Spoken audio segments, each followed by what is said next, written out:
कि आपको कंसिस्टेंट रहना है। आगे क्या हो गया, कितना नहीं हुआ, उन सब पे फोकस ना करते हुए आगे कंसिस्टेंसी के साथ रेगुलरिटी करनी है। क्योंकि मैंने आपको ये बात पहले भी बताई थी, जेई की तैयारी शुरू तो बहुत लोग कर लेते हैं, बट तैयारी खत्म करनी इंपॉर्टेंट है। चाहे वो 60%, 70%, 80% आपसे हो रही है, बट खत्म करना बहुत इंपॉर्टेंट है।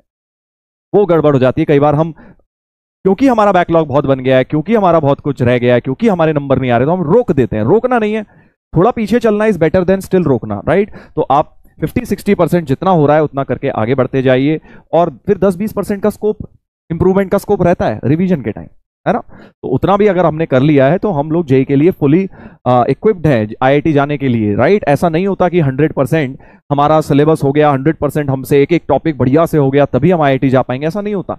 हम लोग भी आईआईटी गए हैं, कई सारे चैप्टर्स हमारे वीक थे हर सब्जेक्ट में, तो वो थोड़ा बहुत चलता है। बट इसका ये मतलब नहीं है कि हम रोक ही दें अपनी तैयारी। अपना कंटिन्यू करते रहिए, जितना हो पा रहा है उतना करके आगे बढ़ते जाइए बेटा, राइट।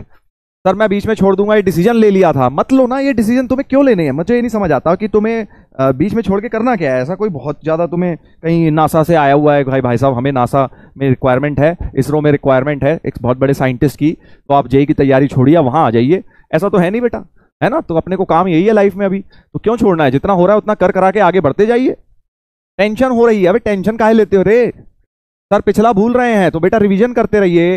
नोट्स इसीलिए तो बनाए हैं आपने, इसी दिन के लिए नोट्स बनाए हैं। जब पढ़ने का कम मन कर रहा हो तो नोट्स पढ़ने बैठ जाया करो, जब मन कर रहा हो ना रीले स्क्रॉल कर लें तो बेटा नोट्स स्क्रॉल कर लिया करो, बेटर रहेगा, लाइफ में फायदा रहेगा उस चीज का, राइट।